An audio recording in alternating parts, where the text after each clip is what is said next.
ಸರ್ವೇ ಭವಂತು ಸುಖಿನಃ, ಸರ್ವೇ ಸಂತು ನಿರಾಮಯಾಃ, ಸರ್ವೇ ಭದ್ರಾಣಿ ಪಶ್ಯಂತು, ಮಾ ಕಶ್ಚಿತ್ ದುಃಖಭಾಗ್ ಭವೇತ್. ಓಂ ಶಾಂತಿ ಶಾಂತಿ ಶಾಂತಿ. ಇವನಾರವ ಇವನಾರವ ಇವನಾರವನೆಂದೆನಿಸದಿರಯ್ಯ, ಇವ ನಮ್ಮವ ಇವ ನಮ್ಮವ ಇವ ನಮ್ಮವನೆಂದೆನಿಸಯ್ಯ. ಕೂಡಲ ಸಂಗಮ ದೇವ ನಿಮ್ಮ ಮಹಾಮನೆಯ ಮಗುವೆಂದೆನಿಸಯ್ಯ. ಈ ದಿವಸ ಧರ್ಮದರ್ಶನದ ಒಂದು ನೆಲೆಯಲ್ಲಿ ಧರ್ಮವನ್ನು ನಮ್ಮೆದುರಿಗೆ ನಮಗೆ ಅರ್ಥವಾಗುವಂತೆ, ನಮಗೆ ಪ್ರೇರಣಾದಾಯಿಯಾಗಿ ಅದನ್ನು ಪರಿಚಯಿಸುವಂತಹ, ನಮ್ಮ ಅನುಭವಕ್ಕೆ ತರುವಂತಹ ಒಂದು ಕಾರ್ಯಕ್ರಮ ಪ್ರಾರಂಭ ಆಗಿದೆ. ನಮ್ಮ ಋಷಿಗಳು ಹೇಳಿದರು, ಧರ್ಮಂ ಚರ ಅಂತ. ಧರ್ಮ ಮಾತನಾಡೋದಲ್ಲ, ನಡೆಯೋದು ಅಂತ. ಧರ್ಮ ದರ್ಶನ ಅಂತಂದರೆ ಅದು ಸ್ವಾನುಭವ, ಅದು ಪ್ರದರ್ಶನ ಅಲ್ಲ. ಧರ್ಮ ಪ್ರದರ್ಶನ ಅಲ್ಲ, ಧರ್ಮ ದರ್ಶನ ಅಂತ.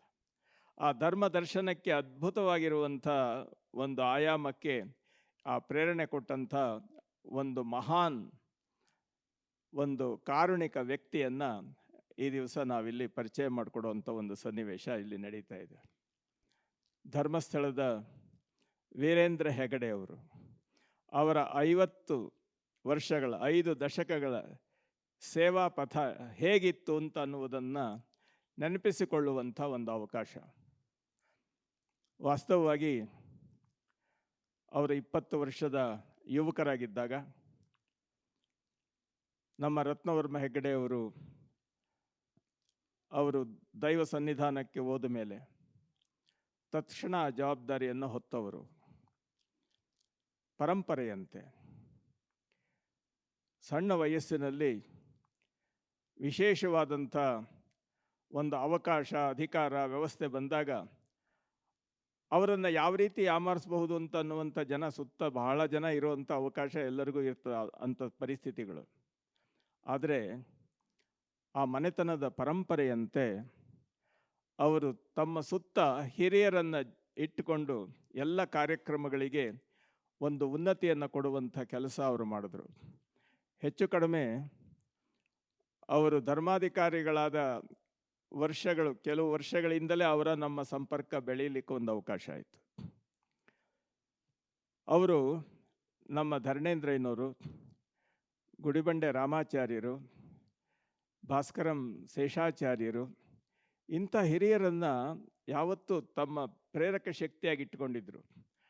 ನಮ್ಮ ಪೇಜಾವರದ ಶ್ರೀಗಳು, ವಿಶ್ವೇಶತೀರ್ಥ ಶ್ರೀಗಳು, ಹೀಗೆ ಎಲ್ಲ ಹಿರಿಯರ ಅನುಭವದ ಮಾತುಗಳನ್ನು ಯಾವ ರೀತಿ ಕೃತಿಗಿಳಿಸಬೇಕು ಅಂತ ಅನ್ನುವಂಥದ್ದು, ಇದು ಸಾಧ್ಯವೇ ಇಲ್ಲ ಅಂತ ಅಸಾಧ್ಯವಾದ ವಿಚಾರಗಳನ್ನು ಸಹ ಸರಳವಾದ ರೀತಿಯಲ್ಲಿ ಮಾಡುವಂತಹ ಒಂದು ದೈವಿ ಕೃಪೆ, ಅದು ನಮ್ಮ ಹೆಗಡೆ ಅವರಿಗೆ ಸಹಜವಾಗಿ ಮಂಜುನಾಥನ ಅನುಗ್ರಹದಿಂದ ಬಂದದ್ದು ಅಂತ ಅನ್ನೋದರಲ್ಲಿ ಯಾವ ಸಂಶಯವನ್ನು ಇಟ್ಟುಕೊಳ್ಬೇಕಾದಿಲ್ಲ.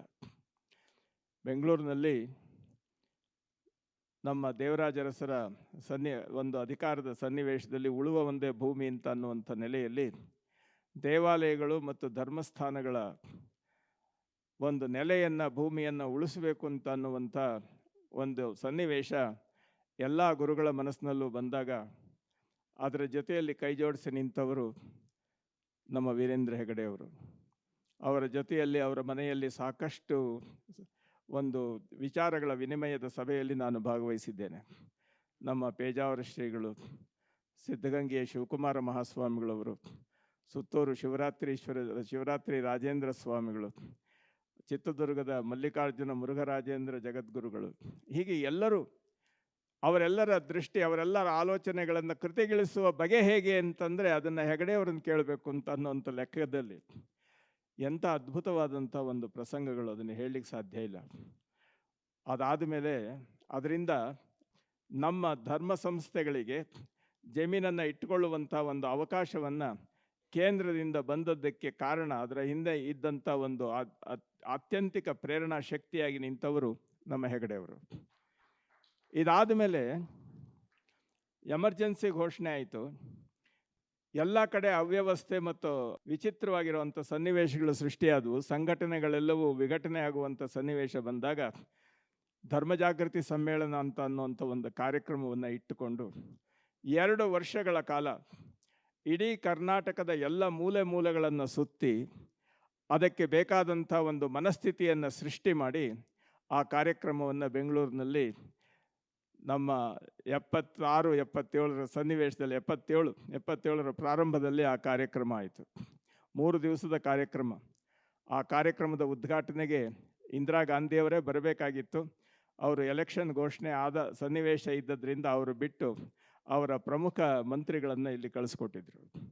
ಇಷ್ಟೆಲ್ಲ ವ್ಯವಸ್ಥೆಗಳ ಮಧ್ಯದಲ್ಲಿ ಆ ಕಾರ್ಯಕ್ರಮದ ಪರಿಣಾಮ ಒಂದು ಸೌಹಾರ್ದ ವ್ಯವಸ್ಥೆಯನ್ನು, ನಾವು ನಮ್ಮ ಬಿಂಕ ಬಿಗುಮಾನಗಳನ್ನು ಬಿಟ್ಟು ಸಮಾಜ ಮತ್ತು ಧರ್ಮದ ನೆಲೆಯಲ್ಲಿ ನಾವೆಲ್ಲ ಒಂದು ಮಹಾಮನೆಯ ಮಕ್ಕಳು ಅನ್ನೋಂಥ ರೀತಿಯಿಂದ ಬೆಳಕು ಮಾಡುವಂಥ ಸನ್ನಿವೇಶಗಳು ಆ ಒಂದು ಸನ್ನಿವೇಶದಲ್ಲಿ ಪ್ರಾರಂಭ ಆಯಿತು. ನಮ್ಮ ಹೆಗಡೆಯವರ ಜೊತೆಯಲ್ಲಿ ಅವರ ವಾಹನದಲ್ಲಿಯೇ ಹೆಚ್ಚು ಕಡಿಮೆ ಸಾವಿರಾರು ಮೈಲಿಗಳನ್ನು ನಾನು ಸುತ್ತಿದ್ದೇನೆ. ಕಾರಣ ಆ ಧರ್ಮ ಜಾಗೃತಿ ಸಮ್ಮೇಳನದ ಅಧ್ಯಕ್ಷರವರು, ಅದರ ಸ್ವಾಗತ ಸಮಿತಿಯ ಅಧ್ಯಕ್ಷರವರು, ಅದರ ಕಾರ್ಯದರ್ಶಿಯಲ್ಲಿ ನಾನು ಒಬ್ಬ ಇದ್ದೆ. ನಮ್ಮ ಭಾಸ್ಕರಂ ಶೇಷಾಚಾರ್ಯರು, ಎಲ್ಲ ನಮ್ಮ ಬನ್ನಂಜೆ ಗೋವಿಂದಾಚಾರ್ಯರು ಎಲ್ಲ ಇದ್ದಂಥ ಒಂದು ಅದ್ಭುತವಾದ ಕಾರ್ಯಕ್ರಮ. ಅದರ ಪರಿಣಾಮ ಸಮಾಜದಲ್ಲಿ ಮಠಗಳ ಒಂದು ನಡುವೆ ಇದ್ದಂಥ ಬಿಂಕ ಬಿಗುಮಾನಗಳ ದೂರವಾಗಿ ನಾವೆಲ್ಲ ಒಂದಾಗುವಂಥ ಒಂದು ಸನ್ನಿವೇಶ ಸೃಷ್ಟಿಯಾಯಿತು. ಇವನ್ನೆಲ್ಲ ನಾವು ನೆನಪಿಗೆ ಬರ್ತದೆ. ಧರ್ಮಸ್ಥಳದಲ್ಲಿ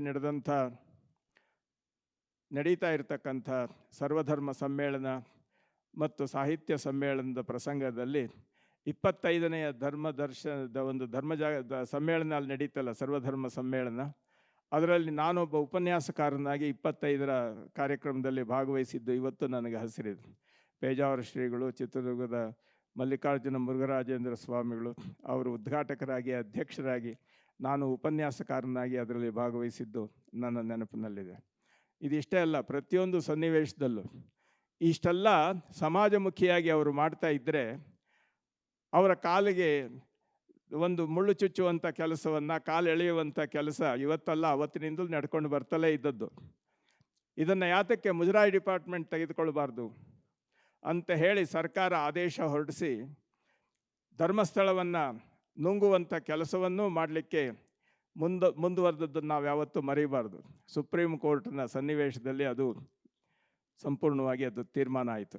ಅದೆಲ್ಲ ಏನೇ ಆಗಲಿ, ಆ ಸನ್ನಿವೇಶದಲ್ಲಿ ಧರ್ಮಸ್ಥಳ ಧರ್ಮ ಬೋಧನೆಯ ಸ್ಥಳ ಅಲ್ಲ, ಧರ್ಮ ಆಚರಣೆಯ ಸ್ಥಳ ಅಂತ ಅನ್ನುವಂಥ ರೀತಿಯಲ್ಲಿ ವ್ಯವಸ್ಥೆ ಮಾಡಿ ದೀನ ಅನಾಥರ, ದುಃಖಿ ದರಿದ್ರರ, ಮುರುಕು ಗುಡಿಸಲಲ್ಲಿ ವಾಸಿಸುವವರ ಎಲ್ಲರ ಮನಗಳಿಗೆ ಆ ಮಂಜುನಾಥನ ಜ್ಯೋತಿಯನ್ನು ಹೊತ್ತಿಸುವಂತಹ ಅದ್ಭುತವಾದ ಕಾರ್ಯಕ್ರಮವನ್ನು ಸದ್ದುಗದ್ದಲವಿಲ್ಲದೆ ಅವರು ಮಾಡಿಕೊಂಡು ಬಂದಿದ್ದಾರೆ. ಗ್ರಾಮೀಣ ಕಾರ್ಯಕ್ರಮಗಳು,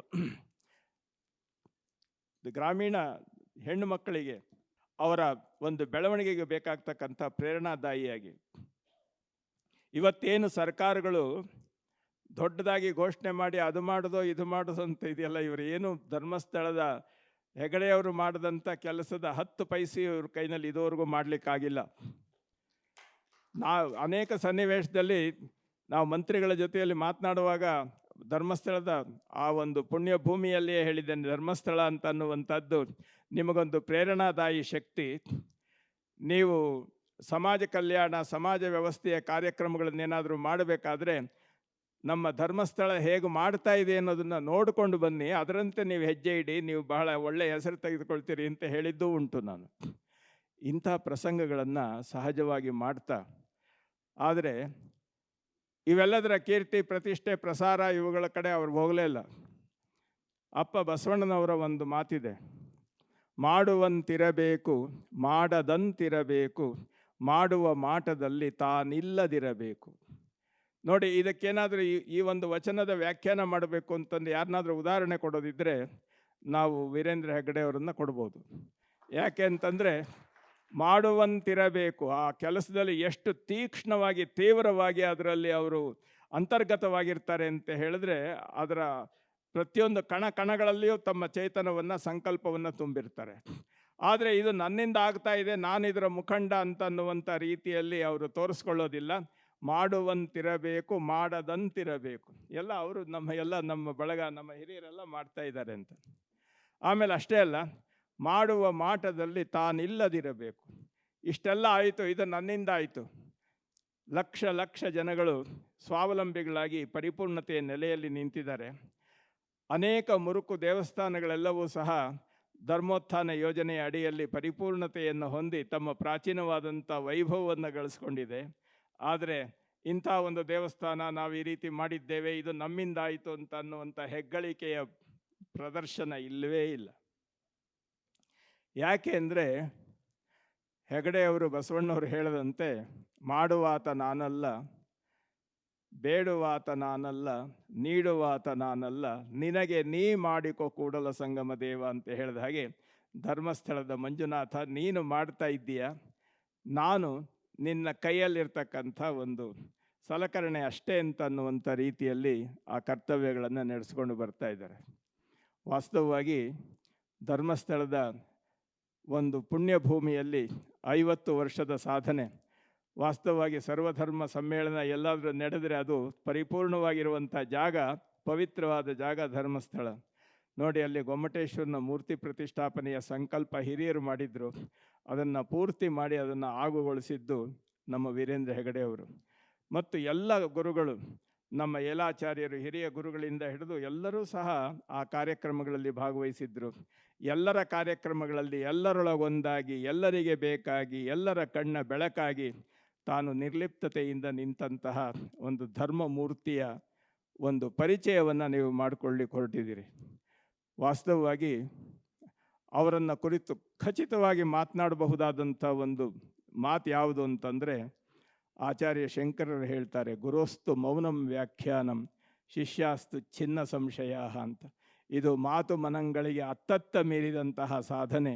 ಇದನ್ನು ನಾವು ಅನುಭವಿಸಬೇಕು, ಕಣ್ಣು ಮುಚ್ಚಿ ಅದನ್ನು ಧ್ಯಾನಿಸಬೇಕು ಅಷ್ಟೇ ಹೊರತು ನಾವು ಮಾತಿನ ಮಲೆಯಲ್ಲಿ ಅದನ್ನು ಮುಟ್ಟಲಿಕ್ಕೆ ಸಾಧ್ಯ ಇಲ್ಲ ಅಂತ ಅನ್ನುವಂಥ ನೆಲೆಯನ್ನು ನಾನು ಹೇಳ್ತಾ, ಧರ್ಮ ದರ್ಶನ ಅಂತ ಅನ್ನೋ ಹೆಸರಿಗೆ ಪರಿಪೂರ್ಣವಾಗಿರುವಂಥ ಅರ್ಥವತ್ತಾದಂಥ ಆನುಭಾವಿಕ ನೆಲೆಯನ್ನು ಕಲ್ಪನೆ ಮಾಡಿಕೊಡುವ ಕಾರ್ಯಕ್ರಮ ಅಂತ ಹೇಳಿದ್ರೆ ಅದು ಇಂದಿನ ಕಾರ್ಯಕ್ರಮ ಅಂತ ಅನ್ನುವಂಥ ಮಾತನ್ನು ಹೇಳಿ, ನಾನು ಹೇಳ್ತಾ ಹೋದರೆ ಪ್ರತಿಯೊಂದು ಘಟನೆಯ ಒಂದೊಂದು ಸನ್ನಿವೇಶವನ್ನು ನಾನು ಹೇಳ್ತಾ ಹೋದರೆ, ನಾನು ಒಂದು 25 ವರ್ಷ ಪ್ರತಿ ದಿವಸನೂ ಮಾತಾಡುವಷ್ಟು ವಿಚಾರಗಳು ನಮ್ಮ ಹೆಗಡೆಯವರ ಬಗ್ಗೆ ನನಗೆ ಗೊತ್ತಿದೆ. ಆದರೆ ಅವೆಲ್ಲ ಮಾತಿನ ಒಂದು ಇದರಲ್ಲಿ ಕಳೆದು ಹೋಗುವಂಥ ವಿಚಾರ ಅಲ್ಲ, ಅಂತರಂಗದ ಅನುಭವದ ಶ್ರೇಷ್ಠತೆಯಲ್ಲಿ ಬರೋದು. ದರ್ಶನ ಯಾವತ್ತೂ ಪ್ರದರ್ಶನ ಅಲ್ಲ. ದರ್ಶನ ಅದು ನಾವು ಕಂಡು ಉಂಡ ಬೆಡಗು. ಆ ಬೆಡಗನ್ನು ನಾವೆಲ್ಲ ಮೈತುಂಬಿಕೊಂಡು ಮುಂದಿನ ಪೀಳಿಗೆಗೆ ಅದಕ್ಕೆ ಪ್ರೇರಣೆಯನ್ನು ಕೊಡೋಣ. ನೋಡಿ, ಯಾವತ್ತೂ ಅಷ್ಟೇ ನಾವು ನಕಾರಾತ್ಮಕವಾಗಿ ಚಿಂತನೆ ಮಾಡೋದೇ ಜಾಸ್ತಿ. ಆದರೆ ಒಂದು ಸನ್ನಿವೇಶಕ್ಕೆ ಹೇಳ್ತೇನೆ. ನಮ್ಮ ಶತಮಾನದ ಕವಿ ಗೋಪಾಲಕೃಷ್ಣ ಅಡಿಗರ ಒಂದು ಕವಿತೆಯ ಸಾಲು, ಇಂದಲ್ಲ ನಾಳೆ ಹೊಸ ಬಾನು ಬಗೆ ಬೆಳಗೀತು, ಕರಗೀತು ಮುಗಿಲ ಬಳಗ, ತುಂಬಿತು ಸುರಿದೀತು ಸುಧೆಯ ಮಳೆ, ತುಂಬೀತು ಎದೆಯ ಹೊಳೆ, ತೊಳೆದೀತು ಒಳಗು ಹೊರಗ, ಬಂದೆ ಬರಬೇ ಕೈಯೋ ಬಂದೆ ತೀರಲಿಬೇಕು, ಈ ಬಾಳಿಗ ಮಹಾಪೂರ ಅಮೃತವಾಹಿನಿಯೊಂದು ಹರಿಯುತ್ತಿದೆ, ಮಾನವನ ಎದೆಯಿಂದಲೆದೆಗೆ ಸತತ. ಈ ಒಂದು ಕವನಕ್ಕೆ ಸಾಕ್ಷಿಯಾಗಿ ನಮ್ಮೆದುರಿಗಿರ್ತಕ್ಕಂಥ ಅಮೃತವಾಹಿನಿಯನ್ನು ಇವತ್ತು ನಾವೆಲ್ಲ ಪರಿಚಯ ಮಾಡ್ಕೊಳ್ತಾ ಇದ್ದೇವೆ. ಅದರಿಂದ ನಾವು ಧನ್ಯತೆಯನ್ನು ಮಾನ್ಯತೆಯನ್ನು ಪಡೆಯೋದಲ್ಲ, ನಮ್ಮ ಒಂದೊಂದು ನಡೆ, ಒಂದೊಂದು ಸಂಸ್ಕೃತಿ, ಒಂದೊಂದು ಸಂಕಲ್ಪಕ್ಕೂ ಅದು ಪ್ರೇರಣಾದಾಯಿ ಆಗಲಿ ಅಂತ ಅನ್ನುವಂಥ ಮಾತನ್ನು ಹೇಳ್ತಾ ನನ್ನ ಮಾತನ್ನು ಇಲ್ಲಿ ಮುಗಿಸ್ತೇನೆ. ಸರ್ವರಿಗೂ ಅಭಿನಂದನೆಗಳು, ಶುಭಾಶಂಸೆ.